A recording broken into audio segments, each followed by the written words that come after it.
Bueno, pues saludamos también a aquellos que nos vean o nos escuchen a través de la grabación de este estudio que estamos haciendo aquí en La Coruña, hoy miércoles 19 de marzo por la tarde. Vamos a estar hablando de lo que nos ha ocupado en nuestra última reunión, que es el capítulo 13 del Evangelio de Juan. El contexto que nos habla de cómo y en qué momento y con qué significado Jesucristo lavó los pies de sus discípulos. Vamos a leer lo que aquí tenemos ante nosotros y vamos a tratar de extraer toda la profunda verdad que aquí se nos expresa y aquí se nos presenta.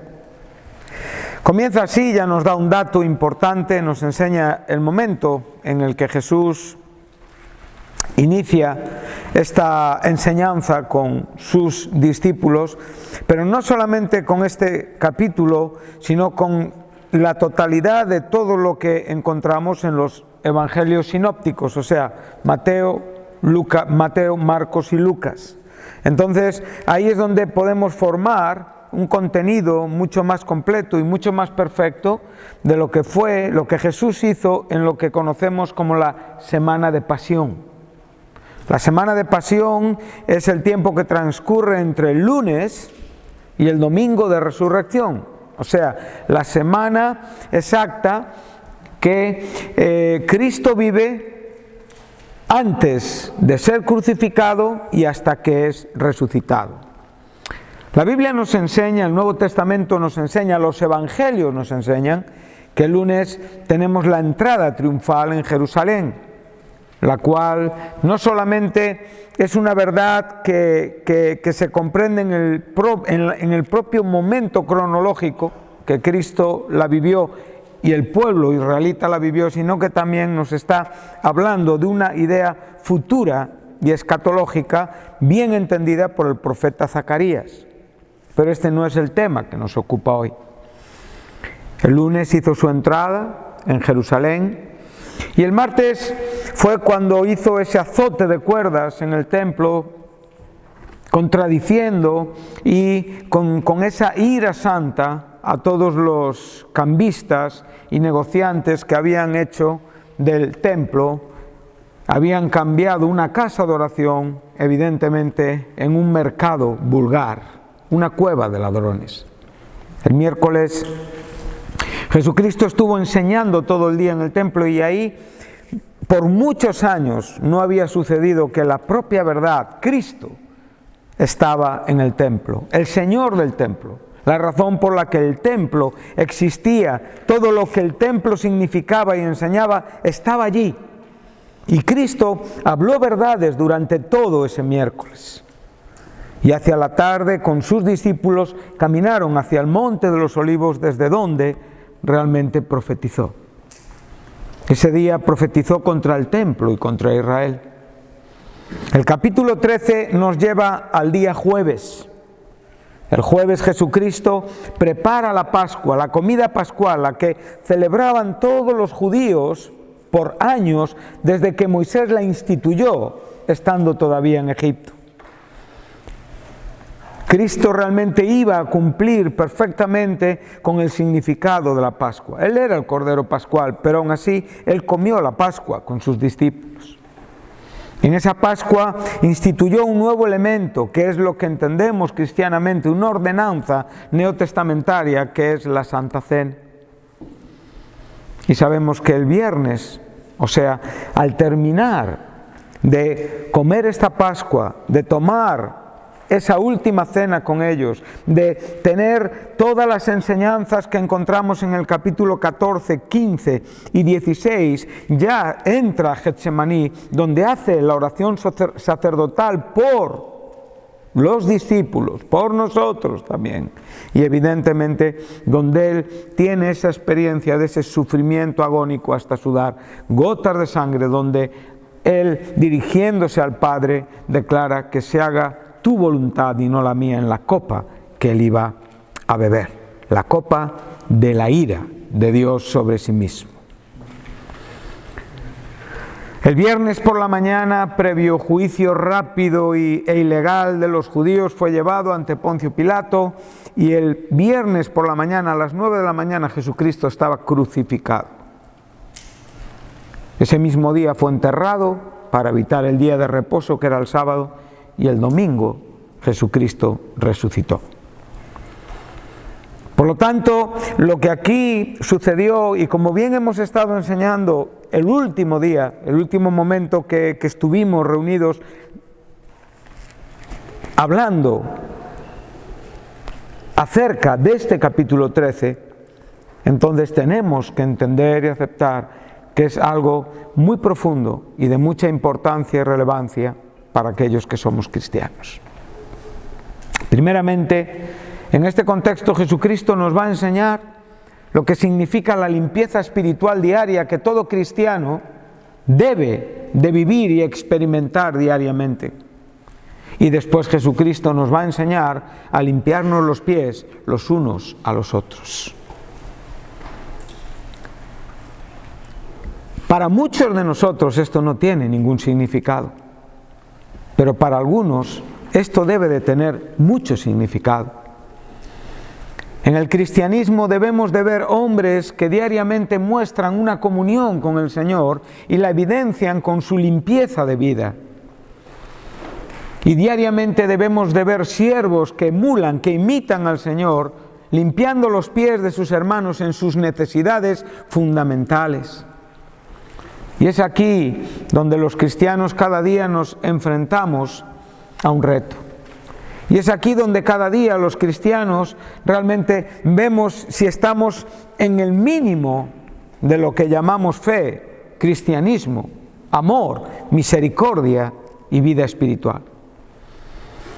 Vamos a leer, y dice así: antes de la fiesta de la Pascua, estamos ya ubicados en el momento en el que esto se está sucediendo y en el momento en el que Juan está escribiendo.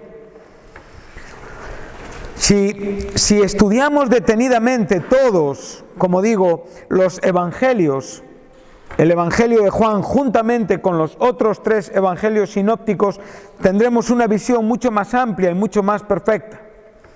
Pero lo que sí tenemos que entender y aceptar es que hay 2 cosas importantes que Juan omite por completo. Juan no habla de lo que es la Santa Cena, como habla Mateo, Marcos y Lucas.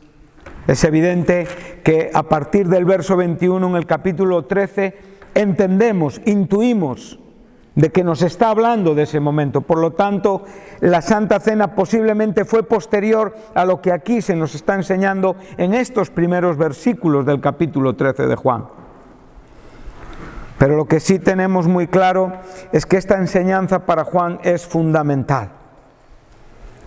Esta enseñanza para Juan es principal y para Dios y evidentemente en su propósito para nosotros. Entonces vemos que Cristo establece comer la Pascua con sus discípulos. Entendemos que esa última cena que en esa festividad y en esa cena pascual sucedió posiblemente fue después. Aceptamos incluso que el propio Judas estuvo presente en esa cena. Y esto nos tiene que enseñar mucho, porque Jesús limpió y lavó los pies de Judas. Este capítulo va a probar hasta dónde tu cristianismo es real, hasta dónde tu vida es real, hasta dónde tu vida con Cristo es real, o sencillamente es una teología de tu mente. Jesús no estuvo aquí enseñando únicamente conceptos teológicos, estuvo enseñando conceptos tremendamente prácticos, donde el verdadero cristiano va a hacerse notar en el entorno donde él vive. El verdadero cristiano siempre será una diferencia al lado de otras personas. Cristo se mostró como un verdadero cristiano. Cristo enseñó a sus discípulos la esencia misma del cristianismo. Y vamos a verlo en una manera maravillosa. Observa que hay 2 grupos. Primeramente, uno que está formado por uno solo, y este es Jesús. ¿Sí? Jesús estaba en una clara ventaja con el resto. Y en una clara ventaja, ¿por qué? Porque Él sabía que llegaba la hora, que llegaba el momento en el que tenía que pasar de este mundo al Padre. Y por esta razón amó a los suyos y, como decimos, los amó hasta el fin. Hemos visto que este término telos nos está indicando que Él les amó en el sentido más extenso, perfecto, y les amó hasta lo sumo, les amó eternamente. O sea, llevó a cabo la máxima expresión de lo que significa amor. Eso no significa que Él les hubiera amado menos antes de morir en la cruz. Cristo les amó siempre con el mismo amor. Su amor no fue mayor en la cruz. Su amor era siempre igual. Cristo no podía variar en cuanto a su forma de sentir hacia la gente. Si no, sería un amor humano. Y esto es lo que tristemente muchas veces vivimos en nuestros ambientes, puro amor humano. Un amor que disminuye o aumenta dependiendo de la persona que tenemos enfrente, dependiendo de la motivación que nos lleva adelante, dependiendo de lo que entendemos o no entendemos, dependiendo de lo que me conviene o no me conviene. Jesús no era así. Jesús amaba. Y lo que la Biblia nos enseña en cuanto al amor de Dios, en cuanto a lo que es mi propia experiencia, tiene que ser el mismo amor con el que Jesús amó a sus discípulos. Despiértate, hermano. Jesús te ama. Siente este amor hoy en tu corazón. Por un momento trata de ver la grandeza, la profundidad, el alcance, lo incomprensible mentalmente de este amor. Míralo en su calidad de un amor sobrenatural, divino, todopoderoso, capaz de transformar un pecador en un santo, capaz de hacer de un delincuente una persona moral en la vida, capaz de hacer un nuevo hombre. Este es el amor del que estamos hablando. Y este es el amor que realmente va a tocar otras vidas. El amor de Jesucristo. Cristo les amó a lo largo de 3 años. Cada mirada, cada palabra, cada gesto, cada momento en que les tocó con su mano, cada acción de misericordia estaba perfectamente equilibrada en aquel que era Dios y hombre, combinando perfectamente las dos naturalezas en sí mismo. Pero ese amor se consumó en la cruz. Es la cruz la que realmente manifiesta que les amó hasta el fin. No hubo nada que pudiera evitar este amor. Cristo era conocedor. Cristo sabía que había estado en este mundo y que ahora pasaba de este mundo para ir al Padre. Y para que esto sucediese, la cruz era parte del camino. La tumba era parte del camino y la resurrección era parte del camino. Es maravilloso ver cómo Jesús dice en este mismo evangelio, unos capítulos antes, dice: a mí nadie me quita la vida. Nadie me quita la vida. Pero si nosotros estudiamos la Biblia, nos daremos cuenta que a Cristo lo detuvieron los judíos. Y si seguimos estudiando la Biblia, vemos que los judíos lo entregaron a los romanos y que todos en cierta manera participaron para poder llevar a cabo la acción que iba a crucificar al Hijo de Dios. Pero esto no era más que un asunto permitido por Dios, que no estaba exento de responsabilidad. No estaba exento de responsabilidad. Entonces Cristo dice: a mí nadie me quita la vida.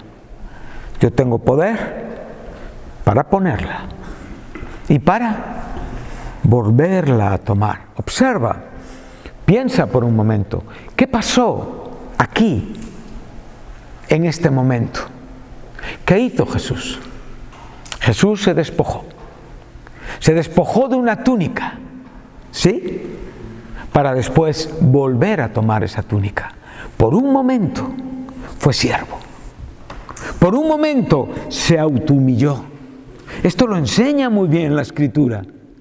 No solamente con el propósito de salvarnos, sino con el propósito de enseñarnos la vida y el espíritu del cristianismo, ¿no? Esto lo enseña Pablo en Filipenses 2, en el versículo 5, donde te dice: haya en vosotros esta forma de pensar que hubo en Cristo Jesús, que siendo igual a Dios, no estimó el ser igual a Dios como algo a que aferrarse, sino que se despojó de sí mismo. Eso fue lo que hizo esa tarde. Él físicamente sacó una túnica. No estamos espiritualizando la palabra, estamos hablando verdades que la Biblia contiene y que realmente respaldan lo que aquí se nos está enseñando. Cristo se humilló, ¿sí o no? Cristo vive varias humillaciones a lo largo de todo lo que es su ministerio posterior a su humanización.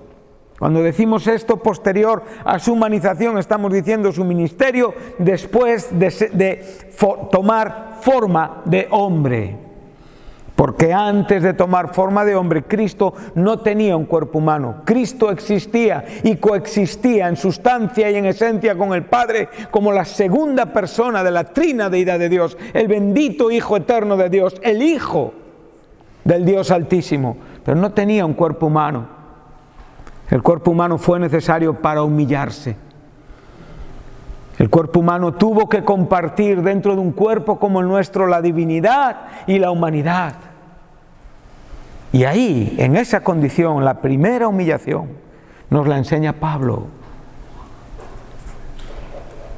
Se despojó a sí mismo, abandonó la gloria que tenía con el Padre en el cielo. Esto lo enseña Juan también. ¿Sí? Ahora vuelvo al lugar que tuve antes que el mundo fuese contigo. Ese lugar Cristo lo abandonó. Y lo abandonó tomando un cuerpo de hombre. La primera humillación. La segunda humillación que Cristo llevó a cabo en ese cuerpo de hombre tuvo el carácter de un siervo. Sirvió. Y la tercera humillación, murió. Fue obediente y hasta la muerte, y la muerte de la cruz. Por eso Dios le dio el más alto nombre. Por eso Dios lo exaltó hasta lo sumo. Podemos ahora relacionar el momento que estamos viviendo aquí. Podemos ver la profundidad, la envergadura de lo que aquí Dios quisiera que todos los que estamos aquí en esta noche comprendiéramos esto en su amplitud. Lo que estamos viendo es una verdad muy gloriosa. Jesús sabía que iba al Padre. Lo que ya conocía antes, recuerda que con 12 años a sus padres, a su madre biológica y a su padre legal, le dijo: en los negocios de mi padre me es necesario estar. Jesús, con 12 años, sabía perfectamente lo que hacía en este mundo y lo que le esperaba en este mundo. Estas son cosas maravillosas. La responsabilidad que Jesús evidenció a lo largo de toda su trayectoria humana. Entonces, en el primer grupo, ¿quién está? Aquel que lo conoce todo, aquel que lo sabe todo, aquel que es consciente del siguiente momento, pero los que están a su lado no saben qué va a pasar en el siguiente momento, como tú no sabes qué va a pasar dentro de una hora. ¿Y esto no te preocupa? ¿Vives sin realmente tener una idea espiritual de tu siguiente momento? Entonces estás dejando tu vida sin recursos. Estás dejando tu vida en una debilidad peligrosa. Estás abandonando tu vida a un cristianismo inefectivo. Y puedes pensar que eres un gran cristiano porque estás ocupando muchas horas de tu vida en cierta actividad. La actividad no está relacionada con la salvación. La actividad, sencillamente, si es verdadera actividad en Cristo, es una consecuencia inequívoca de la verdadera salvación. Pero aún así, los verdaderos salvos pueden confundirse en su actividad. Y esto también te lo va a enseñar aquí el Señor Jesús.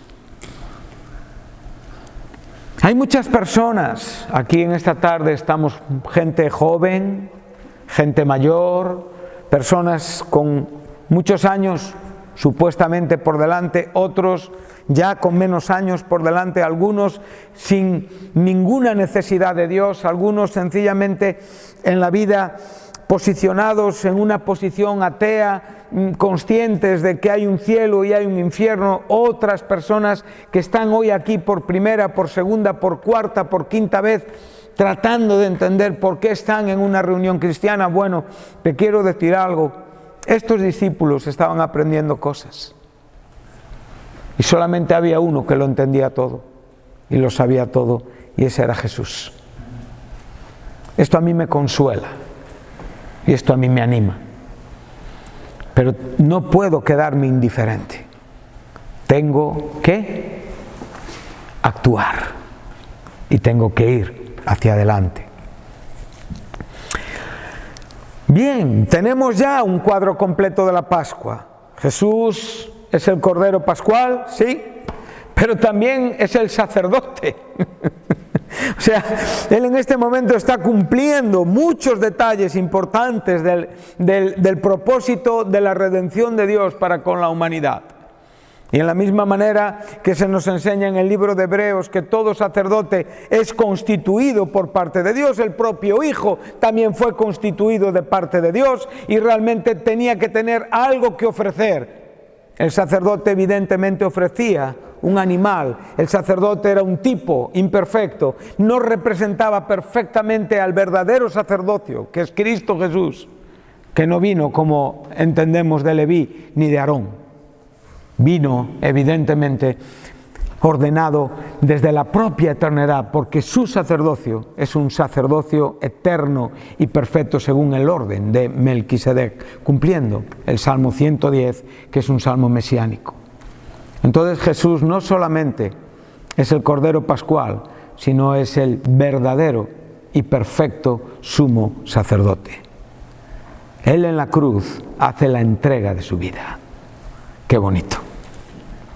A mí nadie me quita la vida. Yo la pongo. Tengo el poder. Estoy totalmente habilitado por Dios para llevar a cabo esta acción. Y tengo el poder para volver a tomar la vida que evidentemente nunca puede dejar de ser, porque Dios nunca deja de ser. Pero el Hijo murió en la cruz. ¡Wow! Amén. El Hijo murió en la cruz. Nuestro cristianismo debería de estar a la altura de estas cosas. Tendríamos que estar sintiendo pasión por estas cosas. Porque en este versículo tenemos la bendita seguridad y el fundamento de nuestra salvación. Hemos estado en el versículo 2 y no vamos a hablar de este versículo, pero la figura de Judas está aquí presente.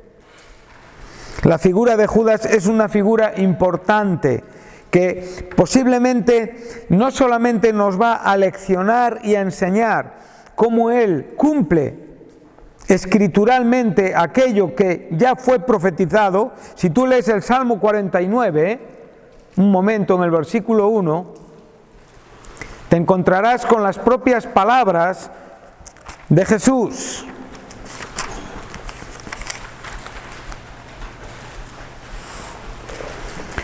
Observa las palabras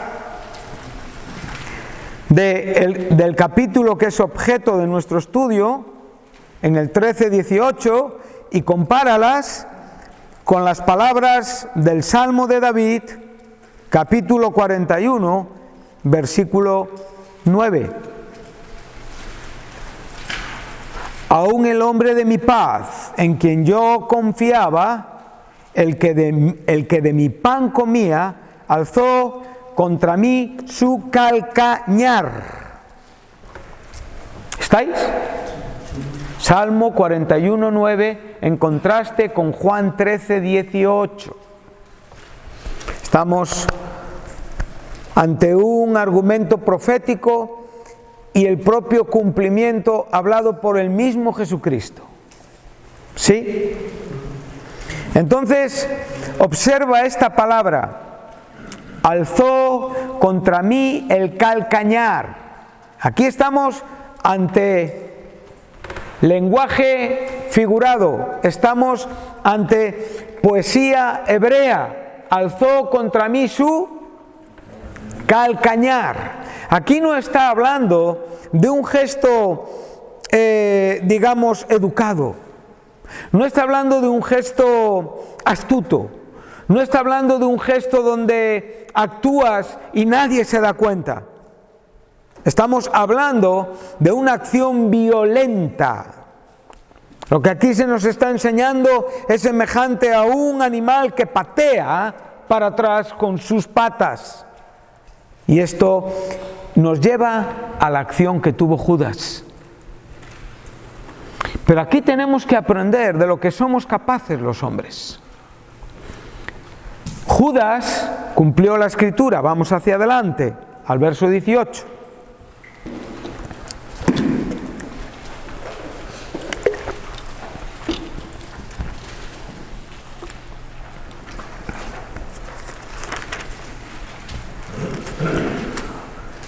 No hablo de todos vosotros. Estamos en el lugar donde estamos reunidos. Hemos pasado el primer versículo y ahora estamos en el segundo, que nos habla de todo esto que se va a repetir a lo largo de este contexto que estamos estudiando. Entonces Jesús dice: yo no hablo de todos vosotros. ¿Quiénes eran todos vosotros? Eran esos 12 que estaban ahí. Esos 12. Yo sé a quienes he elegido.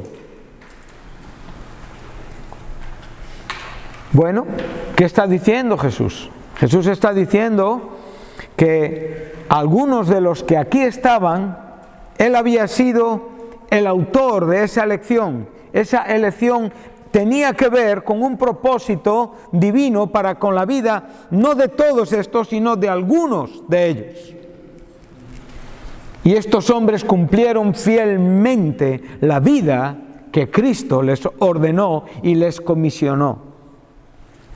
Pero aquí tenemos a alguien que dice: mas para que se cumpla la Escritura, el que come pan conmigo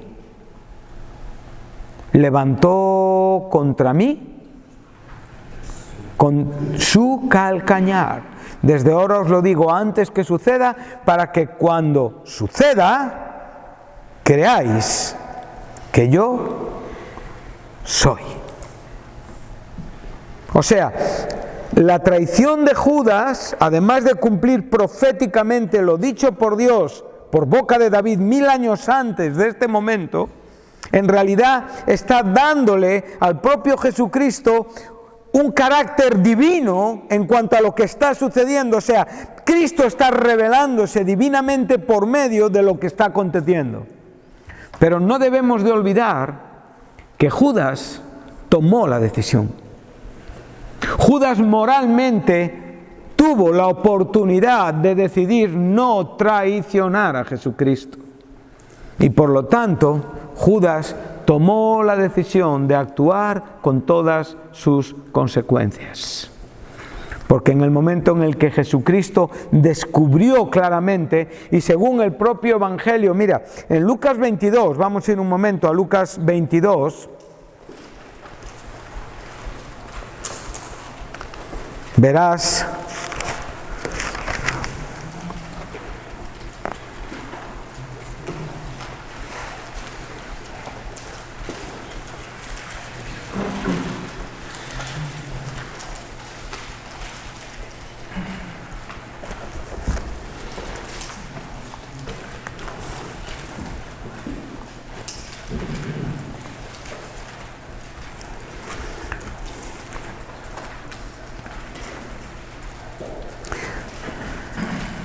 Dice en el verso 21, exactamente al terminar el desarrollo de lo que es el pan y el vino, que dice: mas he aquí la mano del que me entrega, ¿está dónde? Bueno, hay un debate en cuanto a si Judas estaba presente, pero creo que esta verdad hablada por Lucas debe de ser considerada. Y aquí estamos ya después de tomar la cena, o sea, de que Cristo presenta lo que es la última cena, lo que es el sermón, lo que es la explicación de lo que realmente esto significaba. Y él dice: a la verdad del Hijo del Hombre va según lo que está determinado, pero ay de aquel por quien es entregado. Entonces, ¿qué pasó?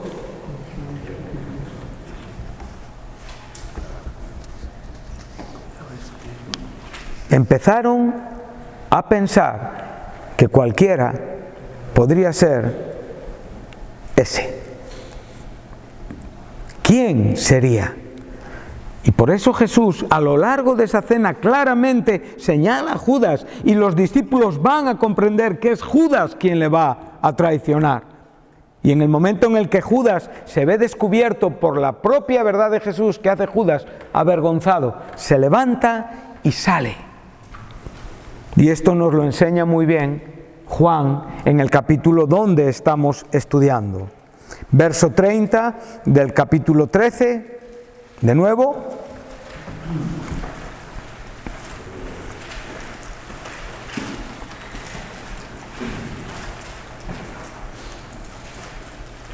Vemos que en la idea de los discípulos, al pensar que Judas era el administrador de la economía, realmente algo tenía que ver con lo que Jesús estaba hablando. Pero Jesús se dirige a Judas y le dice: lo que vas a hacer, hazlo más pronto.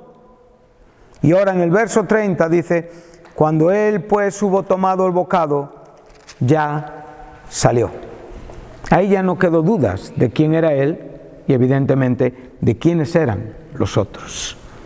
Entonces, que el Señor nos ayude, que el Señor te ayude a nunca tener esta violencia con Jesucristo en tu corazón, a comprender el valor de lo que hoy Él es para ti, de lo que hoy Él puede ser para ti. Pero si actúas con conciencia, si actúas con conocimiento y si actúas realmente con esa violencia de levantar ese calcañar hacia aquel que te amó y te amó hasta el fin, lo que te espera después de esta vida es terrible.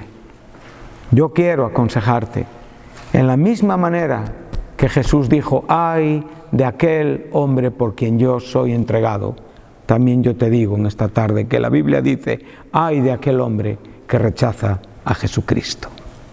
Amén. Vamos a continuar.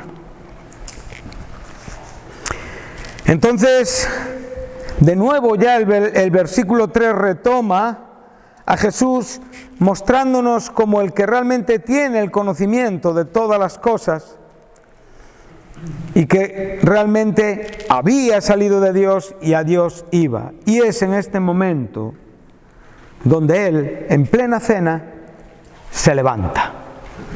Sorprendentemente se levanta y ahora observa las 7 acciones que Él lleva a cabo.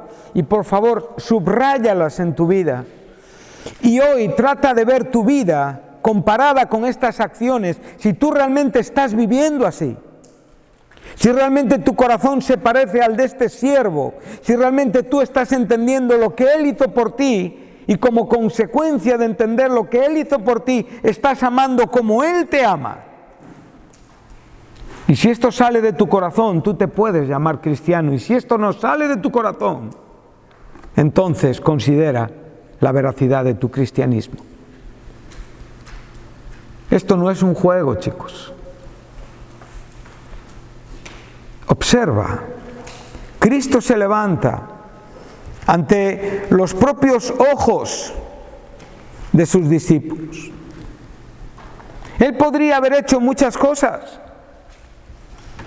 Él podría haber hablado de otras cosas. Él podría haber ya introducido el capítulo 14, ¿verdad? Él podría empezar, mira, en este contexto que estamos estudiando, entre los capítulos 13 y 16 de Juan, Cristo prepara a sus discípulos para la cruz. Cristo prepara a sus discípulos para la persecución.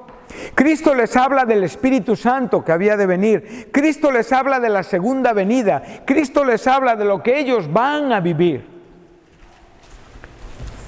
Realmente todo lo que aquí está sucediendo, Cristo podía decir: yo no tomo, no hago esto que voy a enseñar y paso al siguiente paso. Pero sin embargo no, Cristo quiso hacer esto. ¿Y por qué quiso hacer esto? Podemos ver que en la vida de los discípulos, hasta el último momento, estaba el afán de quién sería el mayor. Si tú lees Lucas 22, en el verso 24, donde hemos estado, verás que es después de la Santa Cena que realmente empiezan a discutir de nuevo quién sería el mayor. Ese afán que es totalmente contradictorio con ser siervo. Entonces Jesús les da una lección práctica, una lección visual, un tutorial que no tiene desperdicio, y les enseña, y tú observa los 7 pasos. Él se levanta, se quita el manto, ¿sí? Se ciñe una toalla. Eso solamente lo hacen los siervos. Pone agua en un lebrillo y comienza a lavar los pies de los discípulos y a enjugarlos con la toalla con que estaba ceñido. Bueno,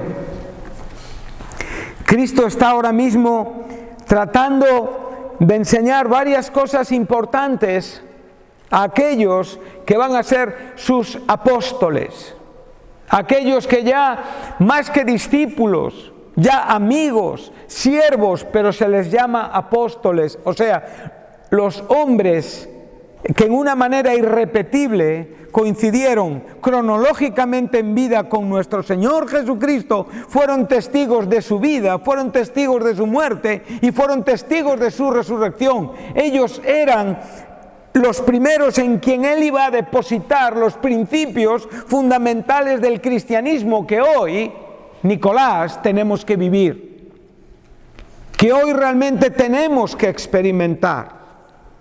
Y ahí es donde nosotros tenemos que hacer una comparativa. Y aquí es donde yo ahora voy a deciros, aquí hay 2 enseñanzas importantes en este aposento alto. La primera tiene que ver con la salvación. La primera tiene que ver con la limpieza espiritual, con la vida, con el camino espiritual después de ser salvos. Y la otra tiene que ver con la manera de tratar a nuestros semejantes. Aquí hay 2 enseñanzas muy diferentes. No puede ser entendida una sin la otra. Primero tenemos que entender una y después entonces podremos comprender la otra. Nunca tendremos el carácter de Jesucristo si primeramente no hemos recibido su vida. Si primeramente no hemos participado de su naturaleza. Si primeramente no hemos sido regenerados, no hemos sido transformados. No hemos sido hechos nuevas personas. Es imposible que un hombre sin Cristo produzca el carácter del siervo de Dios. Este siervo ya estaba profetizado. Él era el siervo profetizado por Isaías. Pero que ahora los discípulos tenían dificultad de entender. Observa, piensa. Yo soy consciente, no todo el mundo conoce la Biblia aquí en esta tarde. Hay personas que me van siguiendo porque ya tienen años leyendo la Biblia. Pero es normal, hay personas que han empezado a leer la Biblia hace una semana y no saben muchas cosas, pero esto no debe de ser un problema para ti. Si tú pones actitud y corazón, podrás conocer muchas cosas de Dios, están aquí para todos nosotros. Pero una de las cosas que más me llama la atención es la propia ignorancia de los discípulos. están ante el siervo. Y se les hace complejo entender al siervo en sus tareas más bajas. Y sin embargo, en esas tareas más bajas es donde realmente está la gran bendición de Dios. Es donde realmente Dios va a expresar toda su bondad. Mira, Pedro había visto a Cristo y sabía perfectamente que Jesús era el Hijo del Dios Altísimo, y lo dijo mucho antes, al comienzo del ministerio de Jesús.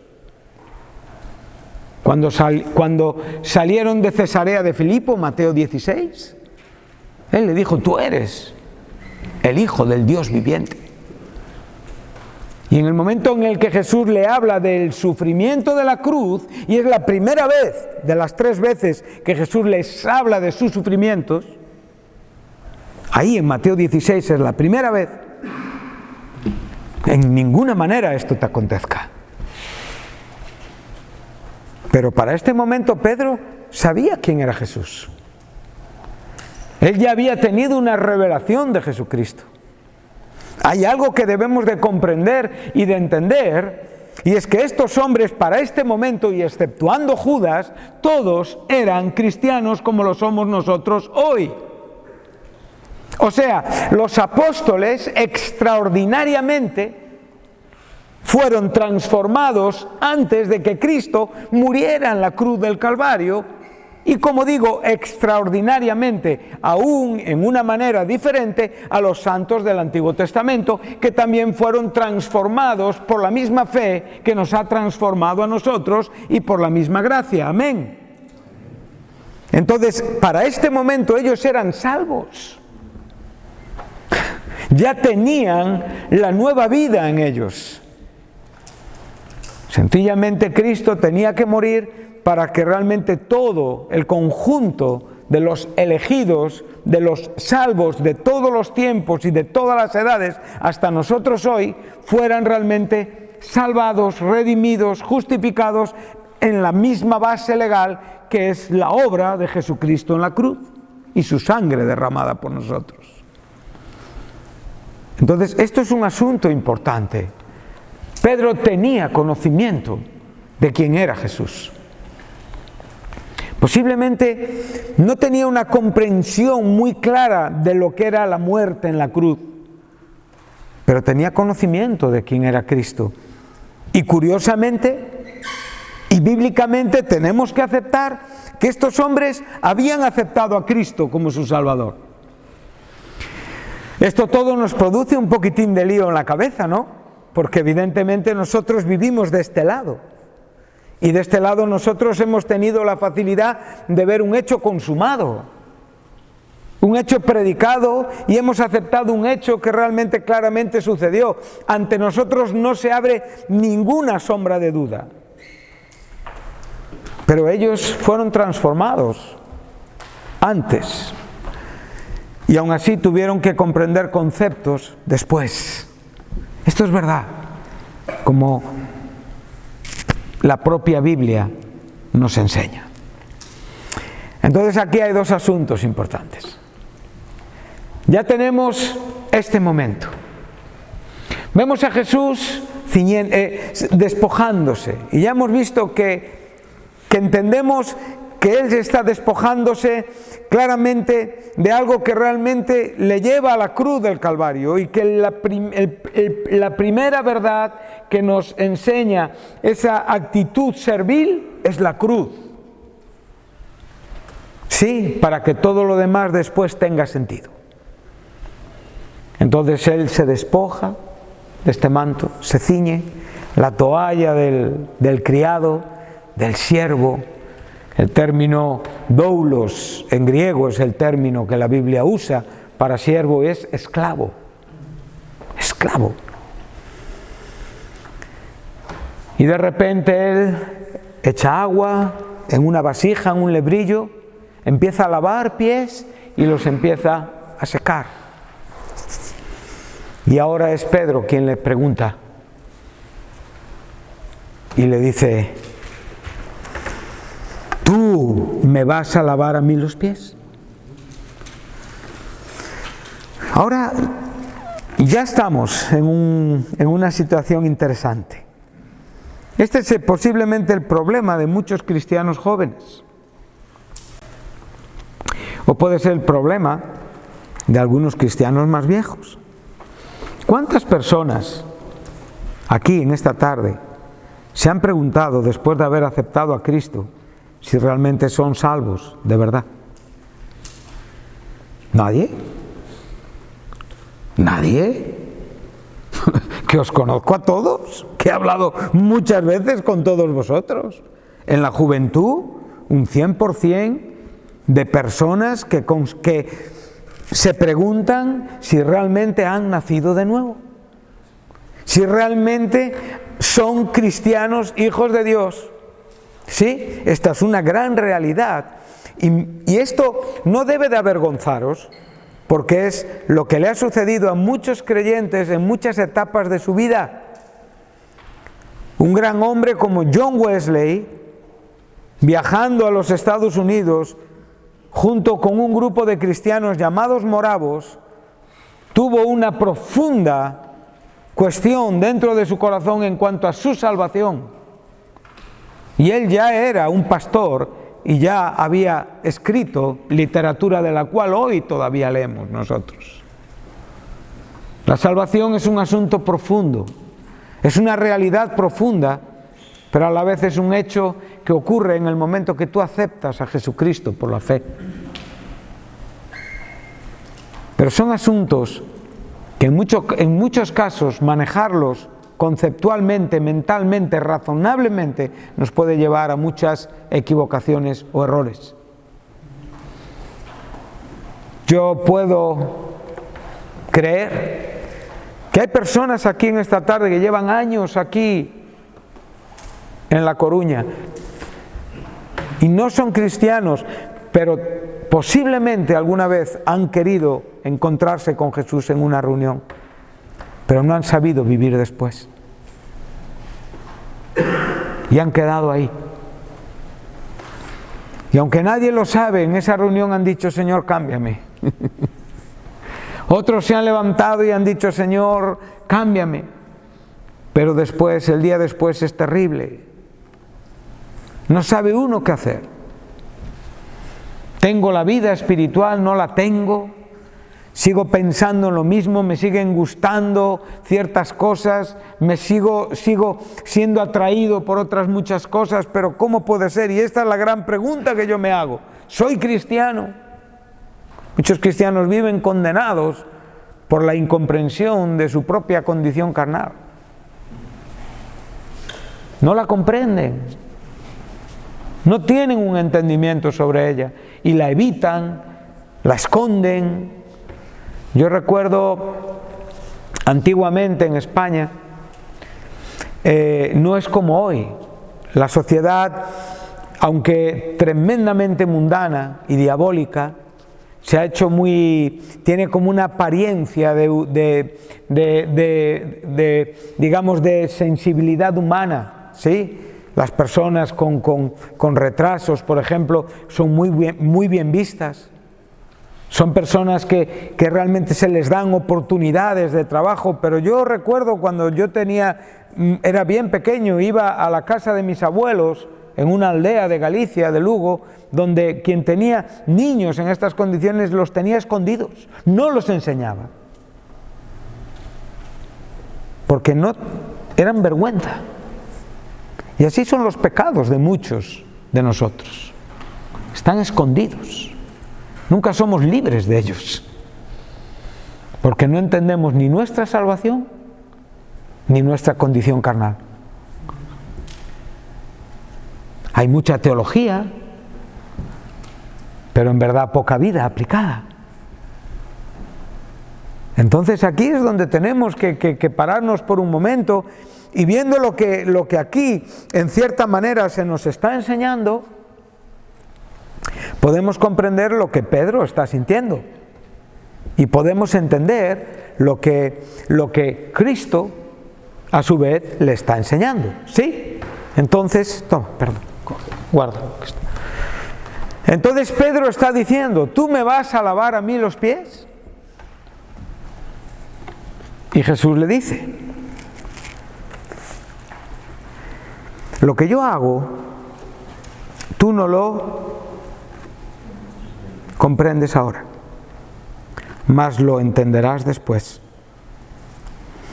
Jesús ahora aquí va a usar gramaticalmente dos expresiones con dos verbos con significación diferente, aunque comparten esencia en cuanto al significado.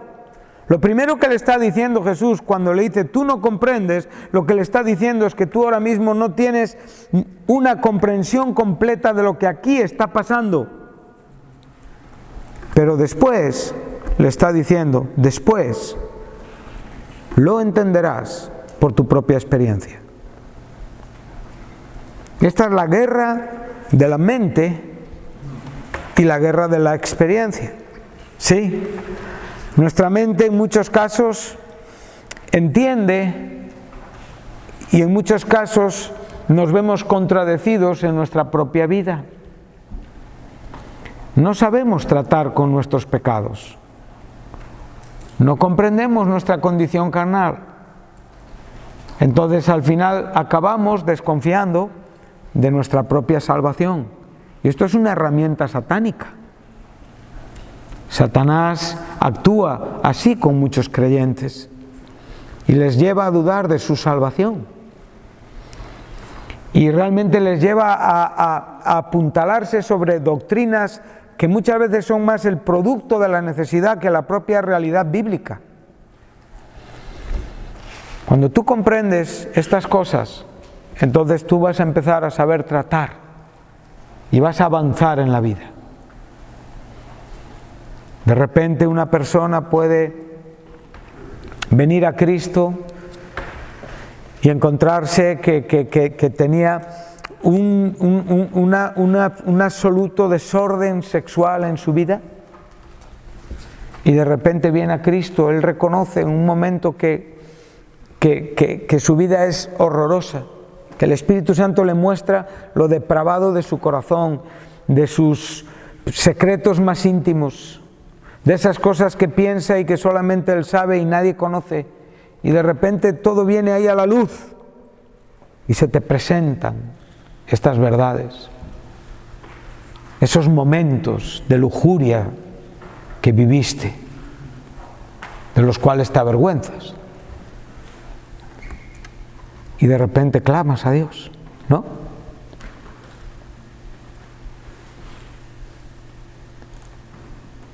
Y Dios te hace sentir perdonado. Pero pasan los días y sientes que a tu propio cuerpo está teniendo la intención y se está sintiendo atraído por algunas cosas que pensabas que ya habían quedado atrás. Y empiezas a almacenar en tu mente y en tu maleta nuevos pecados después de tu conversión. Y así la vida no puede ir bien. Entonces Pedro tenía que entender muchas cosas. Mira, observa, como digo, extraordinariamente estos hombres habían sido transformados y salvados. Todos representaban a personas que habían sido y que son justificadas por la fe en Cristo. Y Cristo lo va a enseñar muy claramente, no solo en este capítulo 13, sino también en el 15, donde les va a recordar que todos han sido limpios por la palabra. Pero todos sabemos que unas horas después, Pedro estaría negando al mismo Jesucristo. Estaría maldiciendo al mismo Jesucristo. Estaría jurando y perjurando. Estaría apostatando. Todos sabemos que todo y cada uno de ellos irían por su camino, que todos herirían al pastor y que todos serían dispersos. Jesús lo dijo, y Zacarías también, antes que Jesús, evidentemente. Jesús era sabedor de todo esto. Él sí sabía todo lo que iba a pasar, y por eso Jesús le dijo a Pedro en Lucas 22, 31, cuando le dice realmente Satanás y ahora vamos aquí a leerlo porque sí me parece importante para aquellos que tienen la necesidad de ir al texto. Vete al capítulo 22 de Lucas.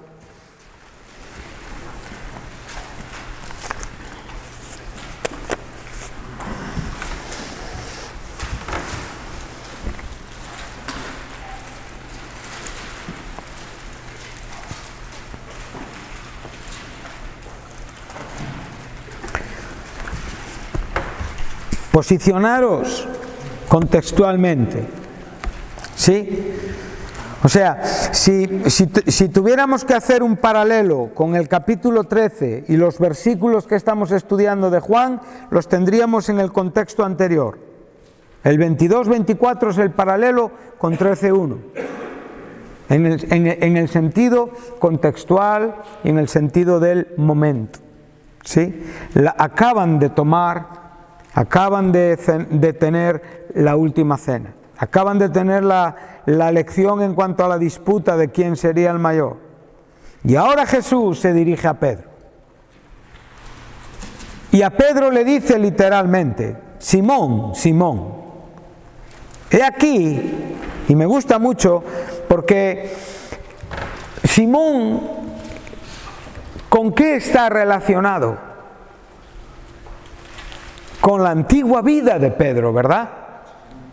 Me gusta cómo Jesús le recuerda a Pedro que se llamaba Simón y que se seguía llamando Simón, que realmente Pedro era el nombre que Jesús le había dado y se lo dijo en esa bendita declaración, ¿verdad?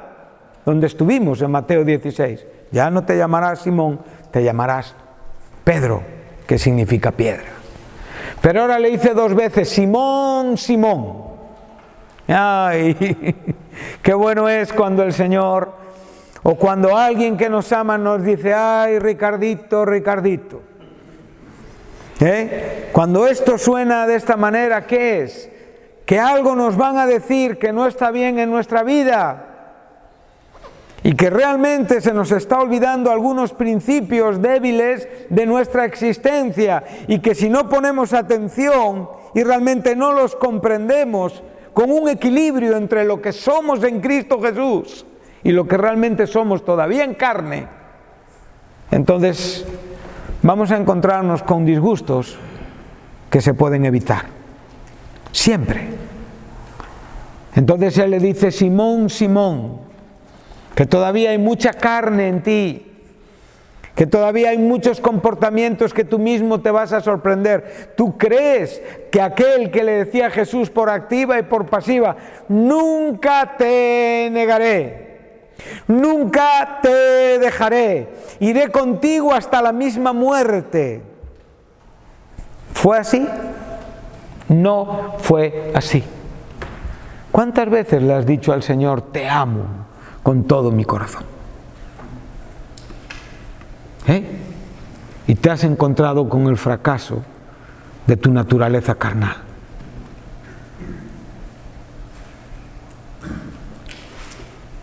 Pero no le quieres hacer frente. Y esta naturaleza te va a destruir si realmente tú no comprendes que existe. Pero debes de comprenderlo bíblicamente, en ese equilibrio perfecto de la propia salvación que has obtenido y tienes. Recuerda que la salvación no tiene que ver con tu andar diario, que la salvación no tiene que ver con tu actividad diario, que la salvación es un hecho consumado de Dios en tu vida en el momento en el que recibiste a Cristo por la fe. En ese momento fuiste salvo, en ese momento eres salvo y hoy sigues siendo salvo. Pero en tu maleta puede haber frutos de tu carnalidad que no te abandonan y que tú no estás haciendo nada por abandonarlo. Es importante lo que te estoy diciendo, de verdad, muy importante. Y ahora le dice: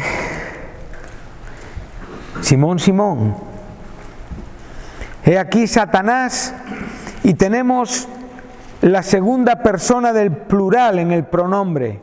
os ha pedido.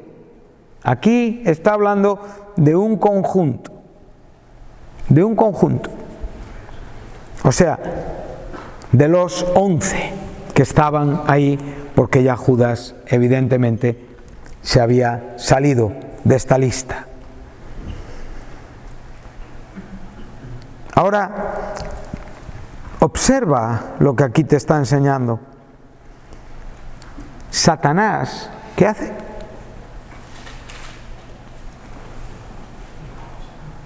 Os ha pedido. ¿A quién le pidió Satanás? Esto es un texto que nos habla claramente de la autoridad, de la soberanía de Dios. Pero aquí vemos que Cristo está hablando en esa condición física antes de morir. Recuerda que Cristo fue tentado en el desierto por el mismo Satanás. Y Cristo no usó su autoridad divina, sino realmente en su propia debilidad humana. Él realmente se defendió con la unción y la dirección del Espíritu Santo que le fortaleció. Y los propios ángeles del cielo. Hay muchas cosas que a nosotros nos tienen que hablar, porque el Hijo nos dejó el modelo, la experiencia, para que nosotros comprendamos hoy nuestras experiencias. No estamos viviendo nada que el Hijo no haya vivido, solo que Él era sin pecado. Cuando tú entiendes esto, tú vas a encontrar una fuente de comunión con Dios que va a fortalecer tu vida y va a hacer de ti un santo de gran testimonio espiritual. Porque aunque en superficie todos santos, la vida interior de cada uno es muy diferente. Y hay gente más limpia que otra en su vivir. Por eso Jesús enseña esto aquí. Sí, y nos va a hablar acerca de esto. Satanás le pide a los apóstoles. Esto nos habla y nos lleva a la mente al propio libro de Job.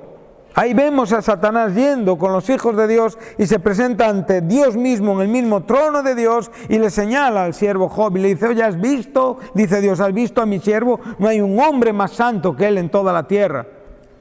Y Satanás le dice: déjame que le toque un poco. Increíble. Y Dios le dice: pues, tócale. Y aquí tenemos, por un lado, la soberanía de Dios perfecta, Satanás sujeto aún en sus acciones más terribles y más malas, y sin embargo Dios no es realmente la causa de esa maldad, ni es el que tienta a nadie, sigue siendo Satanás que entra en contacto con nuestra naturaleza carnal. Pero en el fin, Dios protege a los suyos, si los suyos son conscientes del trayecto por donde están andando. Pero tienes que entender estas dos cosas. Si solamente ves una y no ves la otra, ¿qué nos pasa? Nos desequilibramos. Pero si equilibramos las dos, entendemos. Y ahora sabemos, Satanás pidió a estos hombres. ¿Y les pidió para qué? Para zarandearlos. Prepárate para los zarandeos de Dios, de Satanás, si tú quieres andar con el Señor. Prepárate porque van a ser muy duros en la vida. Ahora, verso 32. Ahora ya cambia el pronombre. Antes teníamos la segunda persona del plural y ahora tenemos la segunda persona del singular. Él sencillamente se dirige ¿a quién? ¿A quién? ¿A quién? Y le dice: pero yo he rogado por ti. Aquí tenemos al sumo sacerdote. Aquí tenemos a aquel que dio y puso su vida y tenía el poder para volverla a tomar. Y aquí le tenemos resucitado e intercediendo. O sea, Cristo rogó por Pedro en la cruz y evidentemente sentado a la diestra del Dios Padre. La fe de Pedro y la fuerza de Pedro dependió y provino y procedió de aquel que rogó por él. Si tú tienes un hálito de vida espiritual, es porque estás unido a Cristo. Si no, evidentemente estarías igual que estabas antes de venir a Jesús. O sea, que es lo mismo que decir que no eres cristiano. Porque estás muerto en tus delitos y pecados. Pero si estás en Cristo, tienes este hálito de vida de Jesús y empleas con entendimiento que Él está sosteniéndote en esa debilidad, entonces recuerda que Pedro fue comisionado ¿para qué? Para unir de nuevo a todos los apóstoles dispersos por la confusión y el terrible momento de la pérdida de su maestro. Él era la unidad. A veces nosotros pensamos que una familia va a dejar de ser familia porque falta un miembro. ¿Es verdad? O una iglesia va a perder porque falta su pastor. Es verdad. Van a perder un buen hombre, pero realmente eso no significa que realmente no se pueda seguir en una unidad y en una cohesión, si se entiende lo que estamos hablando. Pedro pudo de nuevo actuar con ese liderazgo espiritual que él tenía, y realmente él pudo dar ese ánimo, y cuando vemos que 50 días después se levanta juntamente con los 11 y predica, Pedro es un hombre que ya había confirmado a sus hermanos. Tú decides lo que quieres hacer con tus debilidades, que terminen en caída o sencillamente que te fortalezcan espiritualmente. ¿Piensas en el sexo? Bueno, no te condenes por ello. ¿Pero qué haces con esto? ¿Buscas una fortaleza espiritual o sigues alimentando lo que en tu mente surge? Evidentemente, tu debilidad no puede fortalecer a otros si tú no eres fortalecido en ella. Entonces, será esa vergüenza escondida que tú tienes y que no dejas que el Señor la lave.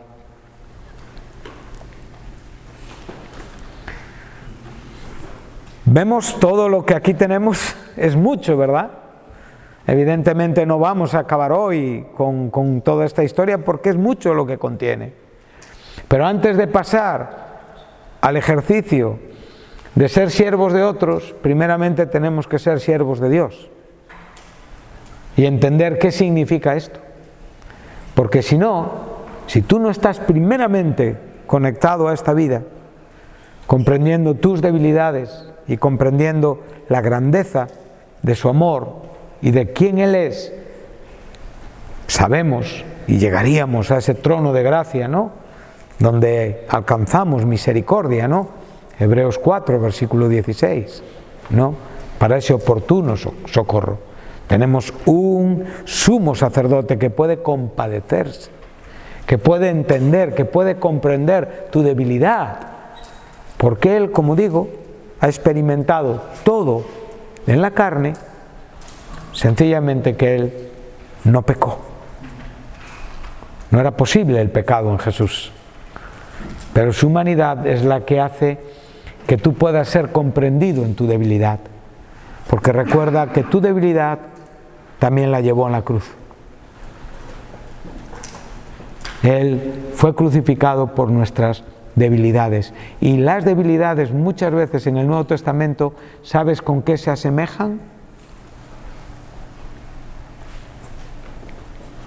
Con pecados. ¿Sí?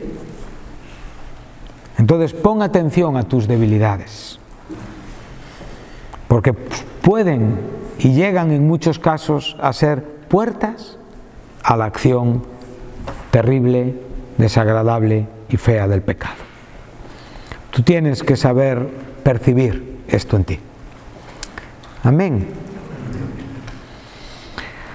Entonces, volvemos a Juan 13 y ya vamos acabando, vamos cerrando este sermón.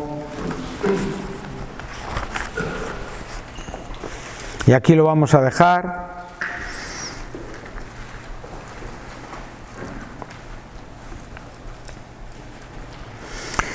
Entonces vemos que Pedro se opone y le está diciendo, no me lavarás los pies. Entonces Jesús le dice, si no te lavo no tendrás parte conmigo. Vale, esa parte conmigo entendemos que, y la relacionamos con la propia vida de Jesús, ¿sí? O sea, para Pedro Jesús era un fin en el sentido de la comunión que tenía con él, ¿sí?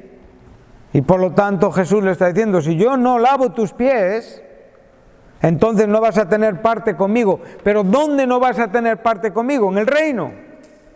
Es de lo que estamos aquí hablando. Y el reino para nosotros, ¿qué representa? No es un asunto terrenal, es un asunto ¿qué? Celestial. Es un asunto que tiene que ver con nuestro futuro, es un asunto que tiene que ver con nuestro destino glorioso. Por lo tanto, tiene que ser muy importante que seamos lavados en nuestros pies.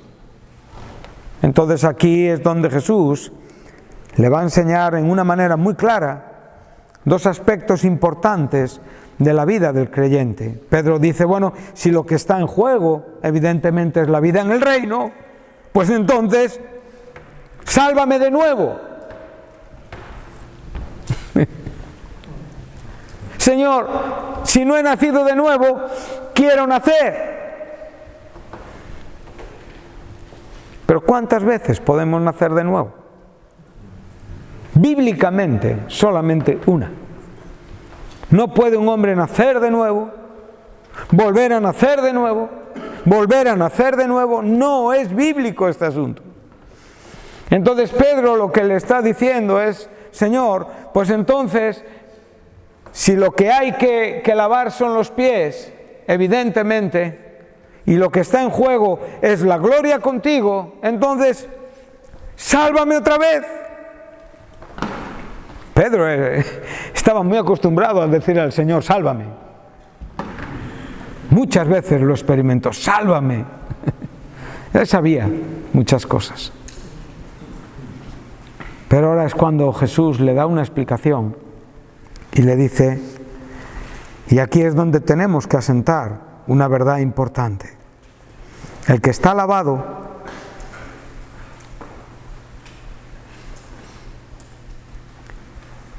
no necesita sino lavarse. Si tú lees la versión de las Américas, va a usar dos verbos diferentes en castellano. En griego son dos verbos diferentes. Pero en español lo vas a entender muy bien. Él te va a decir, el que está bañado. No necesita sino lavarse. Entonces aquí está hablando de un baño entero y de un lavamiento por partes. ¿Sí? Entonces este es el lavamiento por partes, el que le está hablando ahora Jesús a Pedro. Y le está diciendo, pues está todo limpio. ¿Quién? El que ha sido ¿qué? Salvado. El que ha sido ¿qué? Bañado. Aquí tenemos la palabra luo, bien dicho, lou, L-O-U, lobo, loí. Aquí tenemos la palabra loí. Esto significa bañarse completamente. ¿Sí? El segundo verbo es nipto, que quiere decir lavar partes. Entonces el Señor le dice, estáis todos limpios, y vosotros limpios, y aquí el término es kazaros, que significa puro, inocente. ¿Qué nos está diciendo el Señor? El Señor nos está diciendo que Pedro estaba ¿cómo? Limpio, Pedro era salvo y Pedro solamente necesitaba ¿qué? Lavar ciertas partes de su vida, que son ¿qué? Los pies, un punto de contaminación física, pero que nos está dando una lección espiritual. Entonces aquí tenemos un asunto que trataremos de explicar en la siguiente enseñanza, porque Jesús le dice claramente, dice, porque sabía quién le iba a entregar, y por eso dijo, no todos sois salvos, no todos estáis limpios. Había uno que no estaba limpio, y este era Judas, pero el resto estaba ¿qué? Estaba bañado, estaba limpio, estaba realmente íntegramente limpio. Entonces solo necesitaban aprender a lavar sus pies, a tratar con asuntitos de la vida importantes que hacen que muchos de nosotros no andemos espiritualmente como conviene y que vivamos en muchos casos fracasados y que muchas veces atrasemos más que adelantemos y que no haga que nuestra cara brille, que la limpieza del alma realmente no se exhiba, que nuestro olor no sea grato, porque vamos con muchos pecaditos que no hemos permitido a Jesús que lave nuestros pies. Y lo que haremos en la próxima enseñanza es lo importante que es lavar nuestros pies, para entonces sí que vamos a poder tener una relación con otros de siervo. Si tú no lavas tus pies, no eres útil en la iglesia. Olvídate. Olvídate. Y esto es triste, ¿verdad? Porque evidentemente alguien que está limpio no tiene más que lavar los pies, tratar con aspectos de su vida que le impiden. Y para esto Cristo en la cruz ha sido suficiente. Su sangre te bañó íntegramente y su sangre hoy sigue siendo efectiva para la comunión y la confesión de tus pecados, que en muchos casos te hacen andar muy carnal en la vida. ¿Quieres seguir así? ¿Quieres seguir así? ¿Quieres seguir luchando con tu salvación? ¿Quieres seguir preguntándote si verdaderamente eres salvo? Pues deja de preguntarte estas cosas. ¿Has aceptado al Señor? ¿Has recibido por fe a Jesucristo? Eres salvo. Pero ahora tienes que aprender a vivir la vida espiritual. Y evidentemente tienes que tener paciencia. Yo me entregué a Cristo con 23 años, tengo 54, hay algunas cosas que ya he aprendido. Pero algo sí aprendí, y es que de la vida limpia con Dios siempre se crece. Y de la vida sucia con Dios nunca se crece.